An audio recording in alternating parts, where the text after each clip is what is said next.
So, I have been coaching women for 20 years now. And for the first chunk of that career, I was doing what everyone else was doing. I was giving meal plans, I was giving calorie targets, exercise programs, telling women what to do, and assuming that if they just followed the instructions, they would get the result that they were after. And some of them did for a while. And then life happened, and the whole thing would unravel, and we would start again. I told myself that they just needed more accountability, more specific guidance. What I didn't understand yet was that I was just handing them a more polished version of the same thing that had already failed them before they ever found me in the first place. And so today I want to talk about what I figured out after all that, what actually works, why it works, and why everything that you've tried before probably wasn't a you problem. Now, if you've ever felt like you know exactly what you're supposed to do and it still can't make it stick, this episode is specifically for you. So stay with me. Welcome to the Total Health and Midlife Podcast, the podcast for women over 40 who want peace with food, ease in their habits, and a body that they don't have to fight with. Hey everyone, welcome back to the Total Health and Midlife Podcast. I am your host, Elizabeth Sherman, and I am so glad that you are here with me today. And I want to start by telling you something that, quite honestly, I am not entirely proud of. So early on in my career, I was doing what everyone else was doing.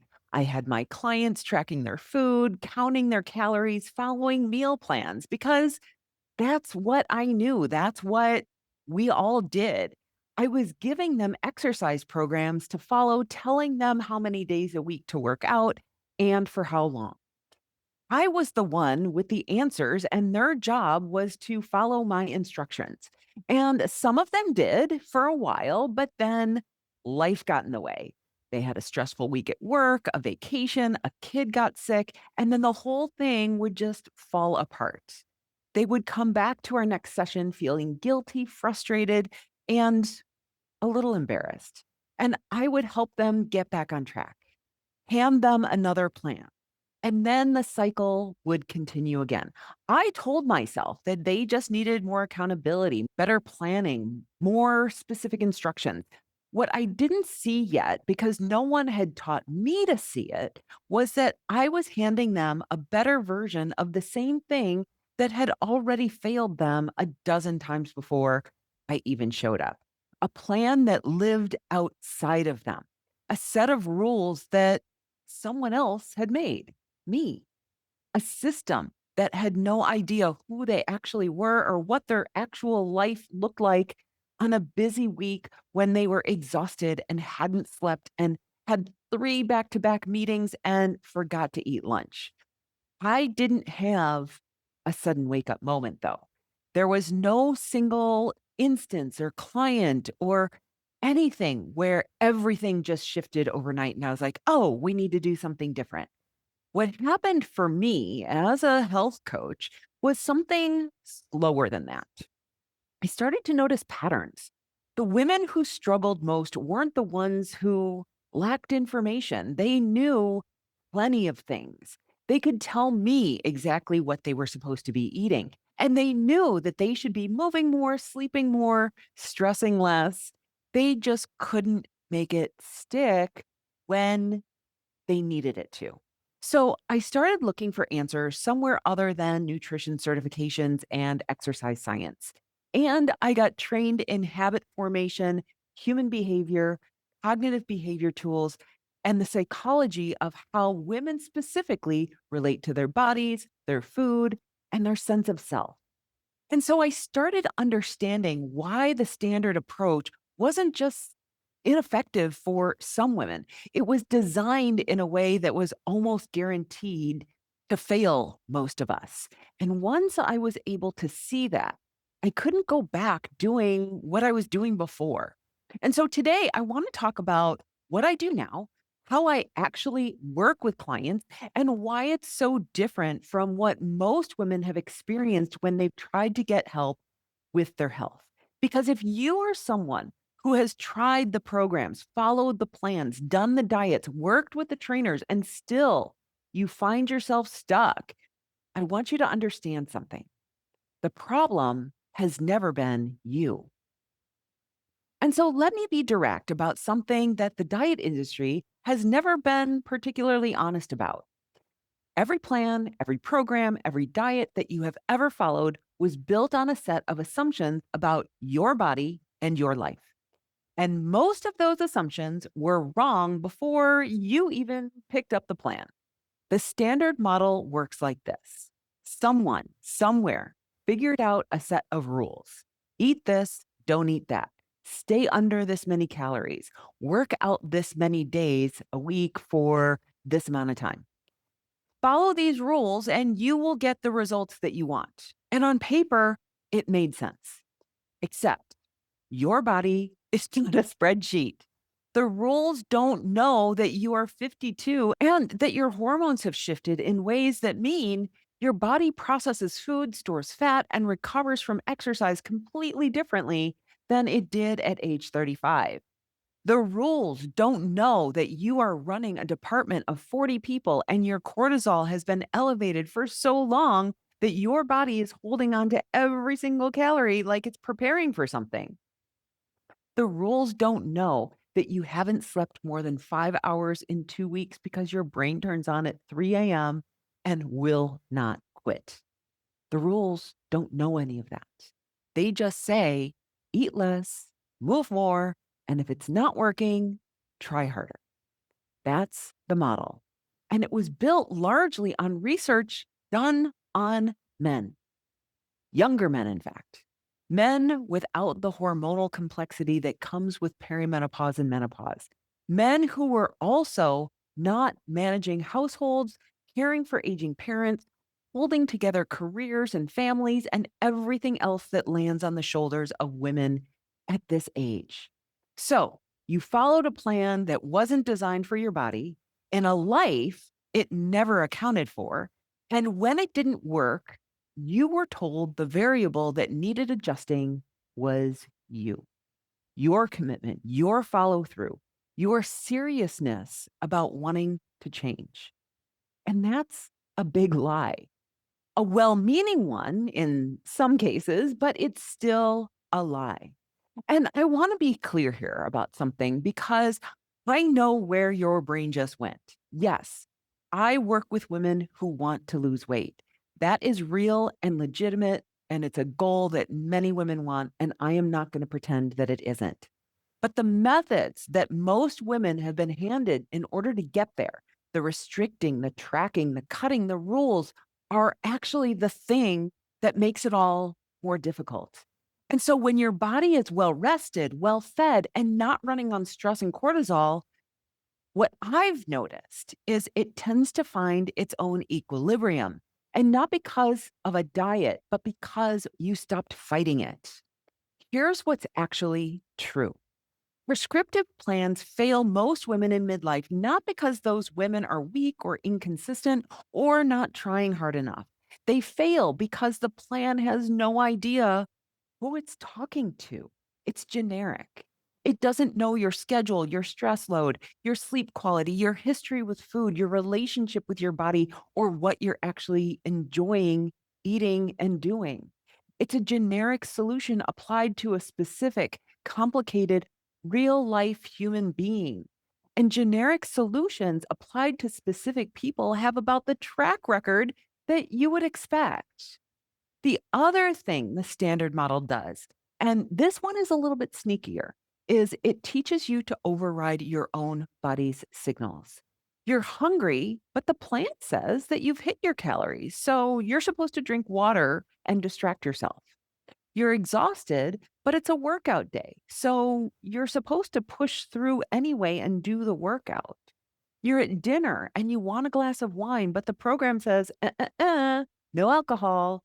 So you white knuckle it until you don't. And then you feel like you've blown the whole entire thing. And so after years of this, something happens. You stop being able to hear your body when it's talking to you. You stop trusting what your body is telling you because you have spent so long being told that your body's signals are the enemy, that hunger is the problem to be managed, that cravings are a weakness. to overcome.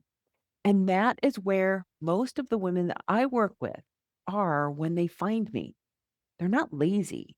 They're not undisciplined. They're not lacking information. They are just completely disconnected from the one tool that would actually help them, which is their body's own intelligence. And so that disconnection is what I primarily work on. And it's absolutely fixable. So this didn't start with your first diet. It started much earlier than that. For most of us, it started in childhood. So I want you to think about how you were raised around food. Was there a clean plate club at your house? Were you told that you couldn't have dessert unless you completely finished your dinner or ate your spinach? Were you handed food when you were upset or told that you weren't hungry when you said that you were? Were you put on your first diet by a well meaning parent before you were old enough to drive? None of that was malicious. Most of it came from love. But what it taught you very early was that other people knew more about your body than you did. And then culture picked up where your family left off. Magazine covers that told you exactly what to eat to get a flat stomach by summer. Diet programs with point systems and calorie caps and color coded food lists. Wellness trends that told you your cravings were toxins and your hunger was just dehydration. Every single one of them with the same underlying message. Don't trust what your body is telling you. Trust us instead. So you learned to override your body. You learned to push through hunger because the plan said that you weren't supposed to eat yet. You learned to ignore fatigue because the rest felt like giving up. You learned to dismiss the headache, the irritability, the afternoon crash, the 3 a.m. wake up because those were inconveniences, not information, which is actually how I look at it. You learned to be suspicious of your own appetite, your own cravings, your own sense of what felt good and what didn't. And here's what decades of that does to a woman: it severs the connection between her brain and her body, not permanently, not irreversibly, but genuinely. She stops being able to read her own signals accurately because she has spent so long being told that those signals are wrong. She walks around in a state that I can only describe as living from the neck up, completely in her head, thinking about what she should be eating, what she ate yesterday, what she's going to do differently next week, but not actually feeling what her body is telling her right now in this moment. I see this constantly. Women who don't notice that they're hungry until they're ravenous and already reaching for whatever is closest, whatever's easiest. Women who can't tell the difference between tired and depleted, so they just keep going until something forces them to stop. Women who eat past fullness, not because they're out of control, but because they genuinely lost the signal somewhere between the appetizer and the entree and didn't even notice. This is all very human behavior. This is the entirely predictable result of spending 30 or 40 years being trained to look outside of yourself for the answers that your body was trying to give you all along. And here is why midlife makes this so much more urgent. Your body is louder now than it has ever been. Perimenopause and menopause bring a whole new level of physical signal, disrupted sleep, changes in how your body responds to food, shifts in energy, mood, and recovery. Your body is essentially turning up the volume and asking you, pay attention to me. But if you never learn to listen, a louder signal is just more noise and inconvenience. What I do with my clients is to teach them to hear it again, not by following new rules, not by tracking different numbers, but by actually rebuilding the connection between what their body is communicating and what they do in response to it. That is the work. And it is slower than a meal plan, but it is also the only thing that actually lasts. So let me give you a concrete example of what I mean, because I think this is where it gets real. So let's say that you're at dinner with friends. It's been a long week. Someone orders a bottle of wine and pours you a glass, and it sounds really good. So you have it. Maybe you have two. There's bread on the table, and you're relaxed and you're having a good time. And so you eat some of that too. You get home later than you meant to, and you fall asleep pretty quickly because you're pretty tired. But then you wake up at 2 a.m. or 3, whatever it is, wide awake, heart beating a little bit faster than it should be. And maybe you are a little warm, if not having a night sweat. You lie there for an hour, maybe two, before you fall back asleep. Your alarm goes off and you feel like you've been hit by a truck. You drag yourself through the morning. And then by 2 p.m., you are absolutely ravenous and you're eating everything that isn't nailed down. And you don't know why, because quite honestly, you had a normal lunch. It doesn't make sense. Under the standard model, here's what that story sounds like. You broke the rules. No alcohol, remember? You weren't supposed to have the bread. You needed more self control. So you'll get back on track tomorrow. Now, under the model I use, here's what that story actually is: alcohol. Even one or two glasses raises your body's temperature and disrupts the sleep architecture that your perimenopausal or menopausal body is already working harder to maintain. When your sleep is disrupted, your body does not complete the cellular repair it does overnight. You wake up with higher cortisol than normal because your nervous system registered the disruption as a mild stress event. Now, high cortisol in the morning drives up your appetite later in the day, specifically your appetite for fast energy, which means refined carbs and sugar. So, that 2 p.m. snack attack isn't a lack of control. It is a completely predictable physiological response to what happened 18 hours earlier. None of that is actually it's just information. Now, here's what changes when you understand that chain of events. You might still have the wine. That is entirely your call. And I, as your coach, am not here to tell you what to do. But you know going into it, you know that two glasses might mean that you have a rough night's sleep. You know that a rough night might mean a harder next day. So maybe you drink a full glass of water for every glass of wine. Maybe you decide one glass is the right amount for you tonight because you have an early meeting tomorrow and you need to be sharp. Maybe you decide the dinner is worth it and you plan a lighter day the next day because you know what's coming and you have a plan. That's what it looks like to make a decision from the inside out. You're not following a rule. You are using information about your own body to make a choice that fits your actual life. And this is just one example. This same kind of connected understanding applies to how your stress levels affect your appetite, to how undereating during the day leads to overeating at night, to how the type of exercise that you're doing might be adding to your exhaustion instead of relieving it, to how skipping meals because you're busy is affecting your blood sugar in ways that show up hours later in your mood, in your cravings, as poor sleep. Everything is connected. Your food affects your sleep affects your energy affects your stress affects your hormones affect your appetite, your mood, your motivation, and your recovery. It is one system, not four separate problems that you need four separate experts to solve. Which brings me to something that I want to say plainly.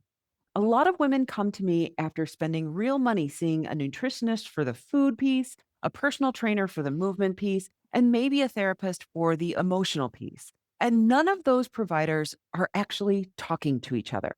So neither were the solutions. What I do is collapse all of that into one place. And not because I'm trying to be everything, but because your health is actually one thing.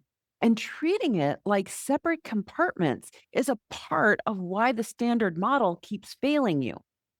So, let me tell you about what I actually do because I think it's easier to understand now that you've seen the example.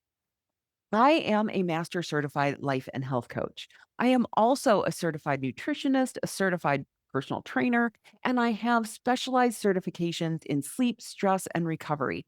I also have an extensive training on how nutrition specifically affects hormones in perimenopausal and menopausal women, which is in its own area of knowledge that most general nutritionists don't go deep on. And layered underneath all of that is my life coaching training and my feminist coaching framework, which addresses why so many women struggle to prioritize their own health in the first place. Now, that last piece is one that doesn't get talked about enough. The reason so many high achieving women are the last person on their own list is not a scheduling problem, it's part of our conditioning. Women are raised to take care of everyone else first, to be good, to be helpful, to be accommodating, to shrink, to not take up too much space, or to ask for too much or put their own needs ahead of the people around them. That conditioning doesn't disappear because you read a self help book. It shows up every single time you skip your workout because someone else needs something. Every time you eat standing over the sink because sitting down for a meal feels indulgent. Every time you put your health goals on hold because it's not the right time. Understanding where that comes from doesn't fix it automatically, but it makes it visible. And visible problems are workable problems. So when I work with a client, I am looking at all of it, what she's eating and how it's affecting her energy, her sleep, and her hormones, how she's moving, and whether that movement is actually serving her at this stage of her life or working against her, how she's sleeping and what's actually getting in the way, how she's managing stress and whether her nervous system is getting enough recovery time, what she believes about herself and her body and where those beliefs came from, what's going on in her life and what's making it hard to take care of herself, and what we can actually do about that given her real constraints. I am not handing her a meal plan and sending her on her way. Every single client I work with gets a completely customized experience because no two women walk in with the same history, the same life, the same goals, or the same barriers.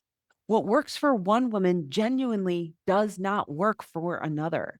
And part of my job is figuring out which pieces to apply to her specifically, not just give her the standard protocol and hope that it lands.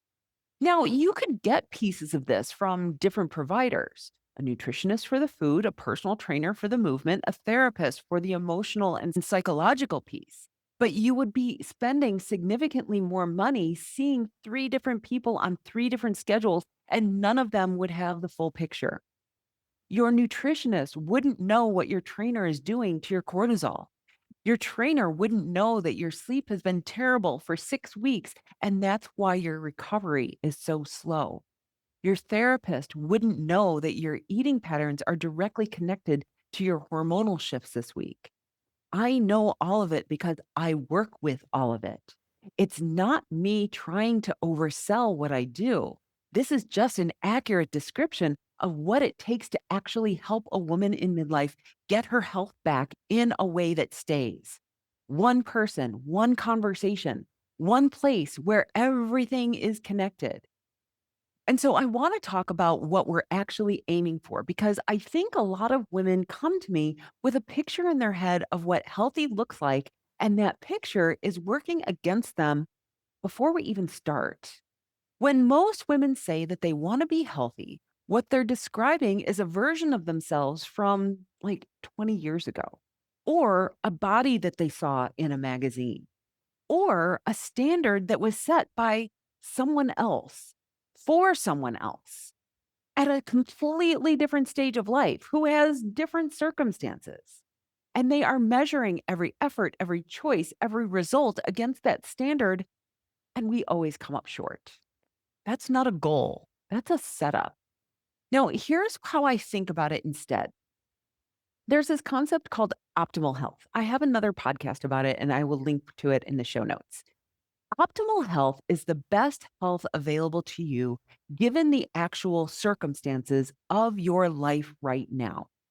Not your life 20 years ago, not someone else's life, but yours now. That means optimal health looks different for every single woman that I work with. For a woman who is running a company and traveling every other week, optimal health might mean that she has reliable energy through a full day, that she's sleeping well most of the time, and that she has a way of eating that doesn't require a perfect kitchen and 4 hours of Sunday to prep. For a woman who's caring for an aging parent on top of her own job and family, optimal health might mean that she has enough in her tank to show up for the people who need her without completely emptying herself out. For a woman in cancer recovery, optimal health is something completely different again, and it is no less valid and no less worth working towards. The point is that optimal health is relative, it's not an absolute, and it is not fixed. What's available to you right now may expand as your circumstances change. As your sleep improves, as your stress comes down, as your relationship with food gets easier and less loaded, you will have more capacity. You'll have more energy, more consistency. But we start where you actually are, not where you think you should be. And this is one of the things that makes working with me different from following a generic program. A program has a finish line that works the same for everyone, no matter what your goals are. What I do with my clients doesn't have a finish line that looks the same for anyone because everyone is starting from a different place and working toward a life that is specific to her. You don't need to earn the right to feel good in your body. You don't need to hit some external standard before your health counts. Where you are right now is a completely legitimate place to start. And for some women, that includes losing weight. But when it happens through this approach, it happens as a byproduct of taking care of yourself, not as the result of punishing yourself into a smaller size. And that distinction matters more than it might sound. And it's enough. So here's what I want you to take away from today's episode. You have not been failing at health. You have been following a model that was never built for you in a body it didn't account for, in a life that it never considered. And the fact that it didn't work is not evidence that you cannot do this. It's evidence that you needed something different. What works is understanding your own body, learning to hear it, trust it, and make decisions based on what it's actually telling you rather than what a set of external rules says you should do. And that is not a quick fix, but it's the only thing that actually holds up over time in a real life with real constraints on the weeks that don't go according to plan, which, let's be honest, is most of them. If you are new here and today resonated with you, I want to give you something concrete to start with. I put together a guide called 8 Habits That Healthy People Do and Why They Don't Stick. These are 8 foundational habits that I work with on for every client. Not because they're complicated, but because when you can actually do these 8 things consistently, you will never need another diet ever again. You just don't. The guide is free and it's waiting for you at elizabethsherman.com/habits. I will also put that link in the show notes. And if you're sitting here thinking about someone in your life right now, a friend that you've watched start over every single January, someone that you can see is exhausted by this whole thing, but you don't know how to bring it up because women don't give each other unsolicited advice, send her this episode. You don't have to say anything, just forward it. Let this be the thing that you couldn't quite find the words for. Thank you for spending this time with me today. I will see you next week. Bye bye. Thank you for joining us on today's episode. If you're feeling overwhelmed by all the health advice out there and looking for something that's straightforward, My 8 Basic Habits That Healthy People Do guide and checklist is just what you need. It breaks down essential habits into simple, actionable steps that you already know how to do. By following these habits, you'll set yourself on a path to better health, surpassing most people that you know. To get your free copy, just click the link in the show notes or go to elizabethsherman.com/habits. It's an easy start, but it could make all the difference in your health journey. Grab your guide today and take the first step towards a healthier you.